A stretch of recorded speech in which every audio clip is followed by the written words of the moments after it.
बहू बनी ड्राइवर। मंजित की शादी रोहन से होती है। रोहन को नशे की बुरी लत लगी होती है। एक दिन, अरे माँ, मेरा एक साइड का शरीर काम नहीं कर रहा है। मैं आज खेतों में कैसे जाऊंगा? अरे बेटा, ऐसा ना बोल। तेरे पापा के जाने के बाद से तू ही घर चलाने का सहारा है। मैं डॉक्टर को बुला लाती हूँ। देखिए बहन जी, रोहन के शरीर के एक साइड में लकवा है। अब वो कभी ट्रैक्टर नहीं चला पाएगा। घर में मनहूसियत का माहौल हो जाता है। लीजिए माँ जी, रोटी खा लीजिए। अरे बेटा, मुझे तो भविष्य की चिंता हो रही है। मेरा एक ही बेटा है और वो भी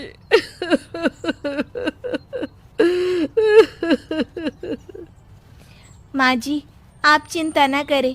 जब तक ये बीमार है मैं खेत जाकर काम कर लिया करूंगी। भी नशे के कारण इनका शरीर काफी कमजोर हो गया है।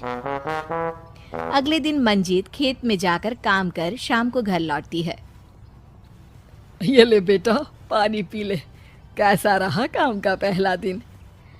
माँ जी, काम तो ठीक है, लेकिन मैं अगर ट्रैक्टर चलाना सीख लूँ ना तो काम और भी आसान हो जाएगा। अरे बेटा, दुनिया क्या कहेगी कि औरत होकर ट्रैक्टर चला रही है।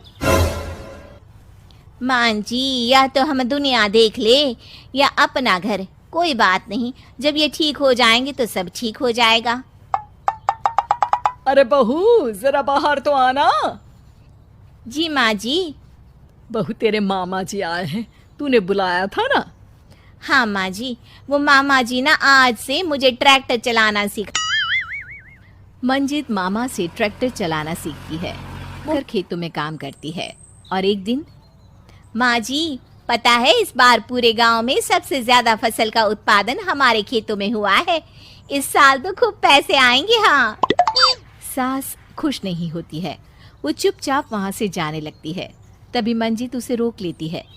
क्या हुआ माँ जी, आपको खुशी नहीं हुई? बेटा, आज डॉक्टर साहब बोल रहे थे कि रोहन के ठीक होने के लिए 5 लाख रुपए की जरूरत है। समझ नहीं आ रहा क्या करूं। मंजित शांत हो जाती है। अगले दिन सास मंजित के पास आती है। बेटा, ये मेरे गहने हैं। इसे अपने गहनों के साथ जोड़कर सुनार को दिया। जितने पैसे हो ले आ, डॉक्टर को आज ही देने हैं। मंजित अपने गहने और सास के गहनों को लेकर दुकान में बेचकर पैसे लेकर घर आ जाती है। माँ जी, सिर्फ 3 लाख रुपए का ही इंतजाम हो पाया है। बाकी के पैसे कैसे आएंगे? बेटा, अब तो एक ही चारा है, हमें जमीन भी बेचनी पड़ेगी। माँ, खेत बेच देंगे तो खाएंगे क्या? अरे बेटा, कोई दूसरा चारा भी तो नहीं है। रोहन ठीक हो जाए तो वो मेहनत करके इससे भी बड़ी जमीन ले लेगा। सास बहू मिलकर खेत भी बेच देते हैं। अब पूरे पैसे लेकर सास डॉक्टर के पास जाती है। डॉक्टर साहब, ये लीजिए सारे पैसे, बस किसी तरह मेरे बेटे को ठीक कर दीजिए। आपका बेटा ठीक तो हो जाएगा, लेकिन 6 महीने का समय लगेगा। सास बहू सोच में पड़ जाते हैं कि अब तो कोई जरिया भी नहीं रहा जहां से उन लोगों को कमाई हो। अब कमाएंगे नहीं तो खाएंगे क्या? माँ जी, मेरे माता पिता ने लड़की होने के कारण मुझे ज्यादा पढ़ाया लिखाया नहीं, लेकिन ट्रैक्टर चलाना सीखकर मैं कुछ काम करने के लायक तो हो ही। अरे बेटा, ट्रैक्टर अब कहाँ चलाएगी? खेत तो बिक गए हैं। माँ जी, मैं किसी और के खेतों में दिहाड़ी में काम कर लूंगी, कुछ तो पैसे आएंगे ही ना। ये कहकर मंजित काम करना शुरू कर देती है। जैसे तैसे उन पैसों से गुजारा चल ही रहा था। माँ जी, पास के अस्पताल से मुझे नौकरी के लिए ऑफर आया है। पैसे भी ये 4 गुना ज्यादा मिलेंगे और अब खाने पीने दवाई के साथ हम कुछ पैसे भविष्य के लिए भी जोड़ पाएंगे। लेकिन काम क्या है बहू? माँ जी, मुझे अस्पताल की एम्बुलेंस चलानी है। अरे, तू तो मेरी बहू नहीं, बेटा है बेटा। जरूर जा बेटा। और हाँ, तूने पूरे गांव में एक मिसाल कायम कर दिया कि हर काम हर कोई कर सकता है। उनके लिए लड़की या लड़का होने की कोई जरूरत नहीं। मन लगाकर काम करना शुरू कर देती है। आगे जाकर वो खुद का एम्बुलेंस भी खरीद लेती है और अब तो उसका पति भी ठीक हो जाता है और सब पहले से भी ज्यादा खुशहाल जिंदगी जीने लगते हैं। शिल्पी घर के काम से फ्री होती तो बोर होती, जिसके बाद उसने घर में ही दुकान खोलने की सोची। अरे ये इतने सारे कपड़े, अरे बहू क्या करेगी इनका? माँ जी, मैं घर में बोर होती हूँ तो सोचा सामने के कमरे में कपड़ों की दुकान खोल लूं। घर का काम भी हो जाएगा और 4 पैसों की कमाई भी। अरे वाह वाह, ये तो बहुत ही अच्छी बात है। मैं भी तेरी मदद कर दिया करूंगी। माँ जी, तब तो मजा आ जाएगा। अब हम दोनों मिलकर खूब पैसे कमाया करेंगे। अब क्या था, सास बहू का काम चल पड़ा। एक दिन, अरे राकेश की माँ, सुनती हो? कहाँ चली गई? भूख के मारे पेट में चूहे कूद रहे हैं। अरे नंदिनी, कहाँ हो? भूख लग रही है। पापा कहाँ है माँ? पता नहीं बेटा, भूख लग रही है। आज तो किसी ने चाय भी नहीं पूछी। तभी सास बहू घर के अंदर ढेर सारे सामान के साथ आती हैं और वो भी हंसती हुई। अरे वाह बहू, ये तो बड़ी अच्छी मार्केट दिखाई तूने। बड़ा ही सस्ता सामान था। हाँ माँ जी, और ये सामान हम डबल पैसों में बेचेंगे, मजा आ जाएगा। अरे बहू, भूख लग रही है, कुछ खाने को दे दे। माँ क्या बात है, आज किसी ने पापा को चाय भी नहीं दी? अरे बेटा, अब 40 साल में तेरे पापा ने क्या चाय बनाना भी नहीं सीखा? अरे बेटा रहने दे अब इस बहस को। तुम लोगों ने वैसे बनाया क्या है? बहू परेशान हो जाती और सास को अकेले में लेकर जाती है। माँ जी, आज तो हम लोगों ने खाना ही नहीं बनाया। अरे बेटा, बाहर के छोले भटूरों से पेट इतना भर गया कि याद ही नहीं रहा कि घर में ये लोग भी हैं खाना खाने के लिए। अब क्या किया जाए?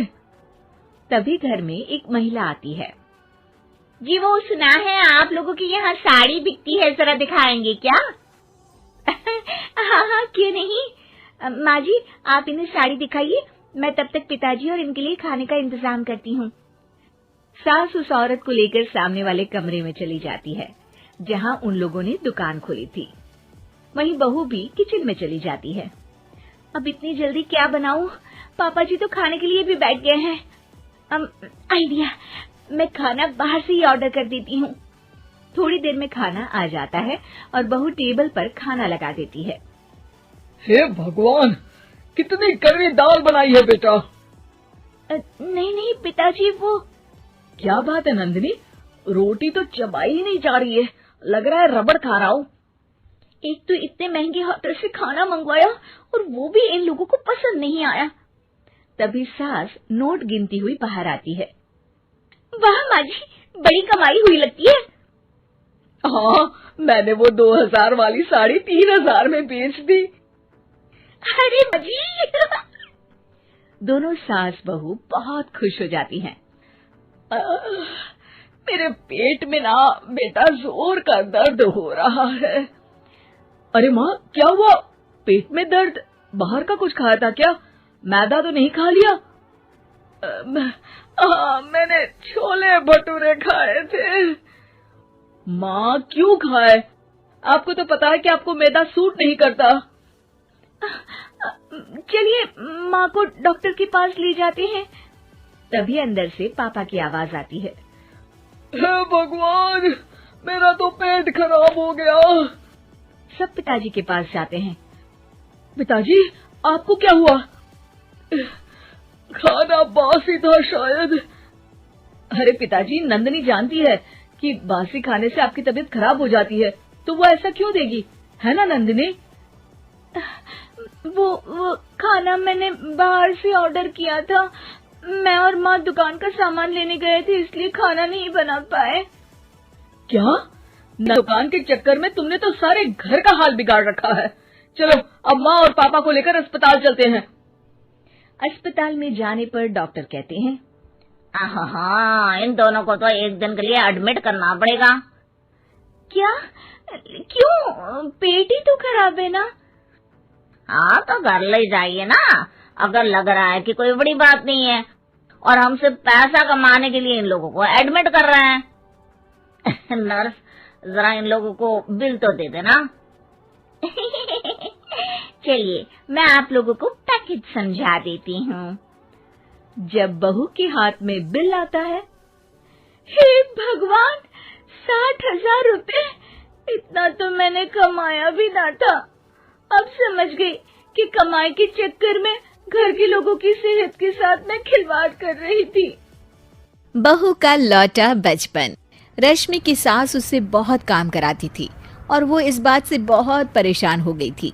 एक दिन सास कहती है, बहू, रसोई का काम खत्म हो जाए तो मेरे कमरे में आ जाना, कमरे की सफाई करनी है। ये कहकर सास वहां से चली जाती है।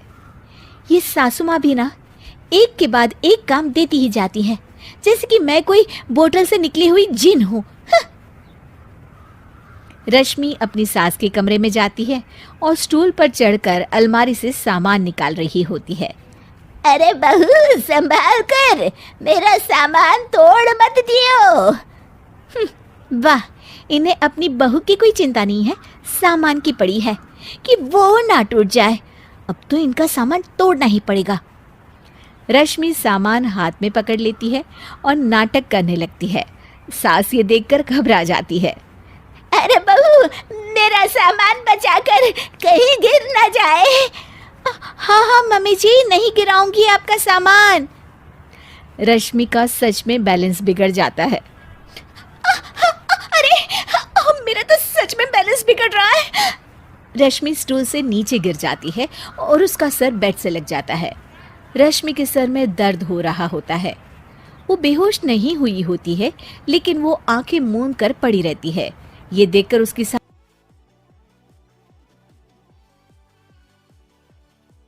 अरे बहू, ठीक तो है ना? तू बोलती क्यों नहीं बहू? ये अच्छा मौका है, बेहोशी का नाटक कर लेती हूँ, काम से तो बच जाऊंगी। सास रश्मि को बेड पर लेटा देती है और अपने बेटे सूरज और डॉक्टर को फोन करती है। वे दोनों कुछ ही देर में घर आ जाते हैं।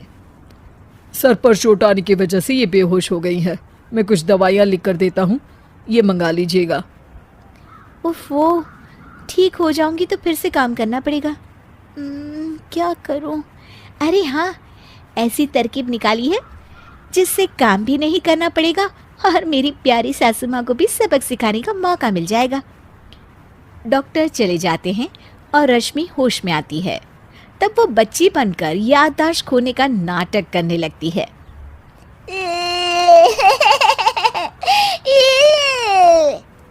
अरे बेटा, ये बच्चे के रोने की आवाज कहाँ से आ रही है?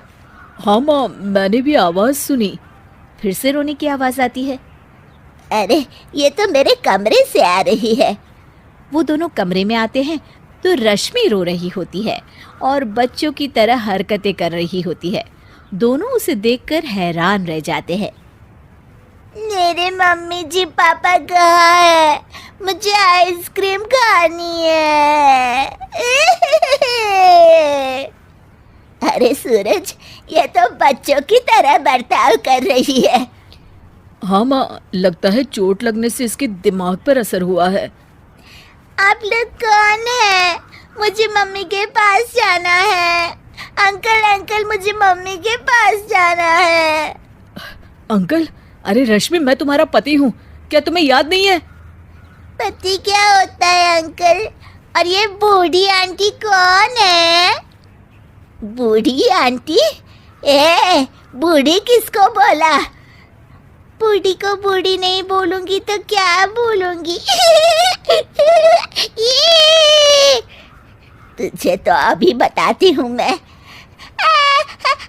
बूढ़ी आंटी, गंदी बूढ़ी आंटी, गंदी बूढ़ी आंटी। मैं कल ही डॉक्टर के पास लेकर जाता हूँ रश्मि को। अगले दिन सुबह रश्मि की सास सारा काम खुद करती है और ये देखकर रश्मि को बड़ा मजा आ रहा होता है। अरे वाह, इस नाटक में तो बड़ा ही मजा आ रहा है। चलो थोड़ी और सेवा करवाते हैं सासू माँ से। आंटी, मुझे ना भूख लगी है। अरे इतनी देर से मेरा सर खा रही है, तेरी भूख नहीं मिटी। अब क्या खाना है तुझे? मुझे चॉकलेट शेक पीना है। अरे मुझे नहीं आता चॉकलेट वाकलेट शेक बनाना। मुझे चॉकलेट शेक चाहिए, मुझे चॉकलेट शेक चाहिए। अच्छा अच्छा मेरी माँ चुप हो जा, लाती हूँ बनाकर चॉकलेट शेक। रश्मि अपनी सास से खूब काम करा रही होती है और अपने नाटक का जमकर फायदा उठा रही होती है। रश्मि पूरे घर को बार बार गंदा कर देती है और उसकी सास बार बार सफाई कर रही होती है। ए बहू, तुझे समझ में नहीं आ रहा? कितनी बार कहा है कि एक जगह बैठ, अभी एक थप्पड़ लगाऊंगी तुझे। रश्मि रोना शुरू कर देती है।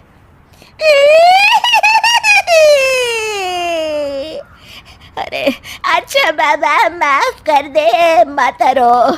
तुझे जो करना है कर, पर रो मत मेरी माँ। रश्मि अपनी सास की नाक में दम कर देती है। कुछ देर बाद सूरज फिर से डॉक्टर को लेकर आते हैं और डॉक्टर पूरी तरह रश्मि की जांच करता है। मुझे लगता है कि इनको हॉस्पिटल में ले जाकर स्कैन करना होगा, तभी कुछ पता चल पाएगा। बाप रे, मर गई।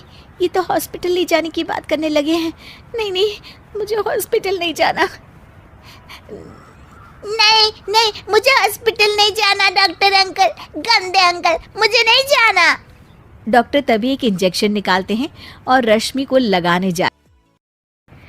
नहीं नहीं, मुझे इंजेक्शन मत लगाइए डॉक्टर, मुझे इंजेक्शन से बहुत डर लगता है। मैं तो नाटक कर रही थी, मैं बिल्कुल ठीक हूँ। डॉक्टर और रश्मि की सास और पति एकदम दंग रह जाते हैं और रश्मि के इस नाटक का हो जाता है दी एंड।